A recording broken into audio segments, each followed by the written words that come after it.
Problems I see in community and policing is personnel staffing, corruption decision-making, cost effectiveness, and mundane tasks. Now, of course, this is problems, but it's not just problems I'm going to talk about. There's some good things in this presentation as well that you'll see. Personnel. The younger generation officers do not have the time for other people's problems in their perception. And the younger generation, of course, they're more all about me. Me. You know, whatever people, their issues are, they really don't care. It's a phenomenon, it's a social phenomenon that sociologists are trying to track down where it originated from, what exactly caused that way of thinking, but that's this younger generation of officers. The older generation of officers, their way of looking at it, they don't care to indulge or pacify the public's problems. You created the problem, you need to fix it kind of mentality. Or we'll just leave it alone. If it don't concern you, let it go. That kind of thinking. And that's not indicative of everybody in these categories, but that's what you see a lot of. Of course, for any program to be effective, you've got to have enough manpower to implement it. You're only as good as your weakest link. And if you don't have any links in the chain, you certainly can't pull a load. Personnel content. Most departments have enough trouble keeping the people they have. Why? There's a number of reasons. There's a number of reasons why officers cannot keep folks. One of the main things I hear and complaints from officers, especially the new ones, is the pay. The pay is terrible. Waycross Police Department for our area makes better than everybody else for beginning pay. There's just $12.20 an hour. When I began working there in the 90s, I think the beginning pay was $9 an hour. Of course, it's come up quite a bit. Ware County, conversely, $11.80. Brand new out of the County, $11.80. Brand new, $12.20. Now, both of these pays will differentiate based on your experience, your college, and those factors. Pierce County Sheriff's Office, $10 an hour. And they don't even provide you with a gun belt or a weapon. You have to provide that yourself. Savannah Chatham Metro, only an hour and 20 minutes from us. They're $15 an hour. Big difference. Of course, their pay is also based on if you're FTO certified, or do you have these certifications, do you have college, do you have an associate's degree. Ethical issues. And what I'm getting back to with that community police aspect was retention of employees. Big problem. Ethical issues. Permanent sides of town, I've never been a fan of that. I do not like working the same side of town at all. But when I was in patrol, we didn't have this. We rotated sides of town pretty much. If you get too involved with some people, could your decision making become more subjective than objective? Of course it can. The more familiar you are with people, the more comfortable you are, and the more likely you will let something slide, whereas somebody else wouldn't. Now, of course, what you let slide may be nothing. It may be a traffic violation or a city ordinance violation, nothing major. And of course, this leads into biased decision making. If you stop a friend who is speeding, the probability you will let them go on a warning is much higher than if it's a person that you don't know. You can, of course, you're writing them a citation more than likely. This is a thing that most authorian-style departments have a problem with, is autonomy. They like being controlled, micromanagement, and of course this gives more power to the officer as far as final decision-making process and an issue within the community. Another thing here is people will confide in you. They will tell you stuff you wish you didn't know or hear about. And of course, this is another thing that could be anything they tell you, like, hey, officer, I smoked a marijuana joint last night.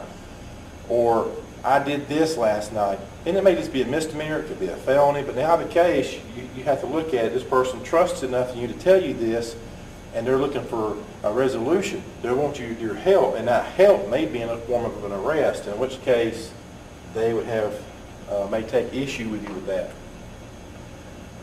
Why are ethics so important for community policing? All of these are important. Program effectiveness, standing in the community, moral credibility, leadership, professional and legal issues All of these are important, and they rely on each other for the whole program to be effective. Program effectiveness means, are you having an impact? Are you changing anything or making it better? Are you helping fix problems? Standing in the community, are you in good standing? Do people trust your department? Do you have a good relationship with the people or have in the past? Moral credibility and leadership. If your morals are reckless or derelict, people who know you will key in on that. Like, hey, this person here, they don't have no morals. Why should I listen to them? Professional legal issues. This is just an example here of a lawyer who's mishandled funds, a doctor who gets a little too touchy-feely with his patients, but you have officers who take money or who actually committed forcible felonies like in New Orleans during Hurricane Katrina. Cost effectiveness. An experiment, and this is from 1979, I found this and read the article.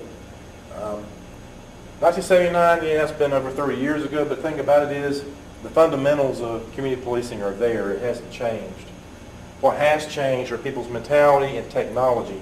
And technology is only as good in the hands in which it's placed in, which goes back to the person, the officer you hire. It dropped 8.7%. You know, anything, wow, 8.7%, what's the big whoop-la? Well, the big whoop-la is this. Every crime committed has a bearing on the economy, whether it's at a macro level or a micro level. It's costing the victim money, it's costing the department money to investigate, it's costing insurance companies money to fulfill their obligations, to repair the damage or replace lost items. There's a lot of things that work here. So this one burglary, which only, the person only stole a couple of items, actually in the long run cost them thousands of dollars. Improved racial relations. In Michigan in 1979, the demographics were such that the black population was 41%, the white population was like 50%, so it's pretty much almost close half and half.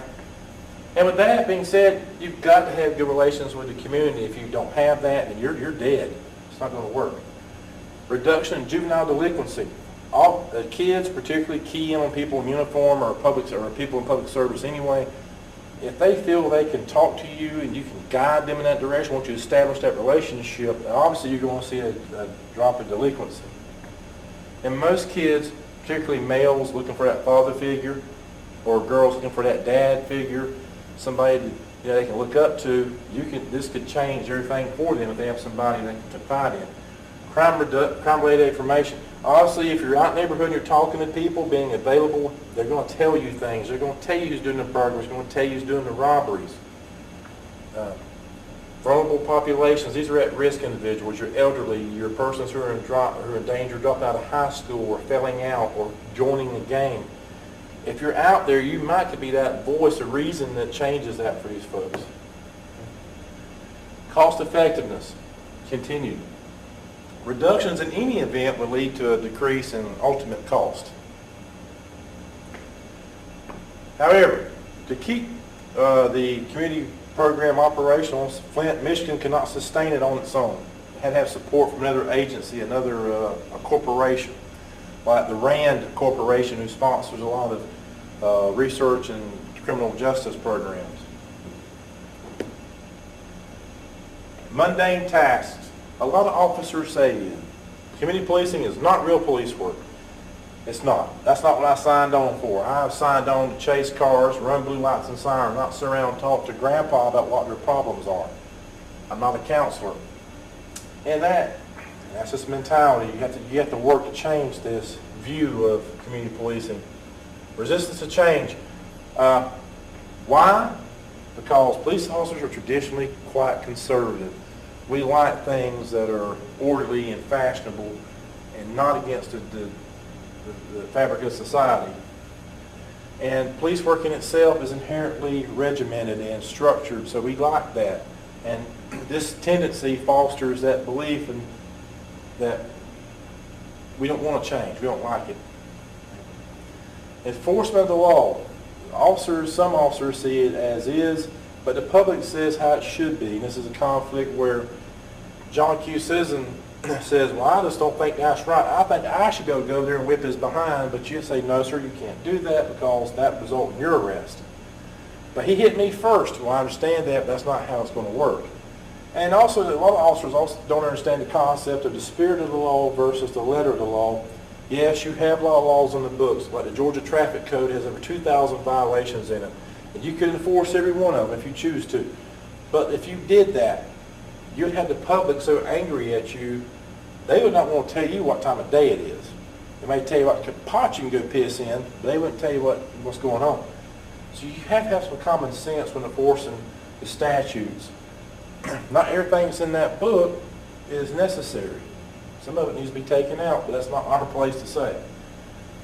From your motor patrol officers out there in the cars who's running from call to call, they're going to get aggravated with the community officers because they're running up and down the highways. They're the ones out there doing all this work, and they're just walking around talking to people.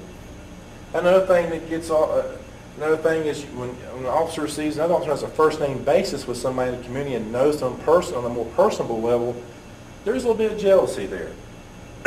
Is that anyone's fault? No, it's just by virtue of their position in the department. Conclusions. This was a follow-up to the original program from 1979 in Flint, Michigan.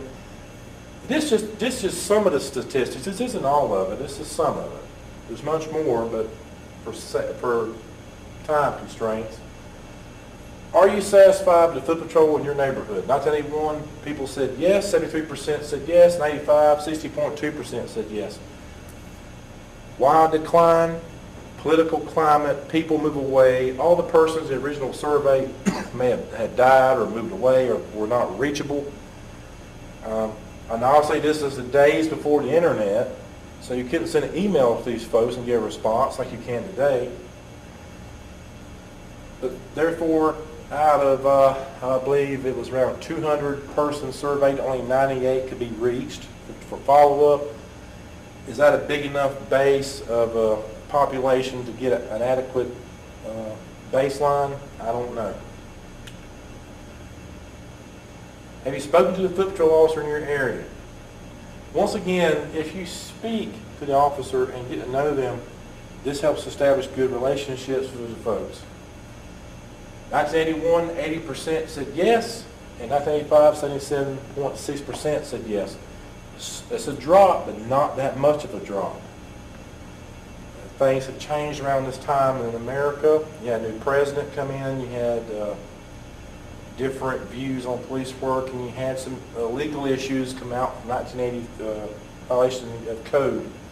Particularly in 85, where Tennessee versus Garner, where the kid was shot and killed on a burglary, a non-forcible felony. So obviously this would cause a stir in the United States once this hit the papers. So there's a lot of socio factors to take in for this, and there's no reason. But anyway, there's many things that can attribute for that. But when asked the question, do they feel safer in their neighborhood as compared to others in the same area? Was there as much crime, rather, in our neighborhoods? As like 6% said no. We don't have that much crime as compared to other people because we have officers on the street. This is a brief 10-slide presentation. I usually, when I teach for community policing, is much longer. But just for this course and this class, Miss Battle, I know it's quick and to the point, and I hope this works.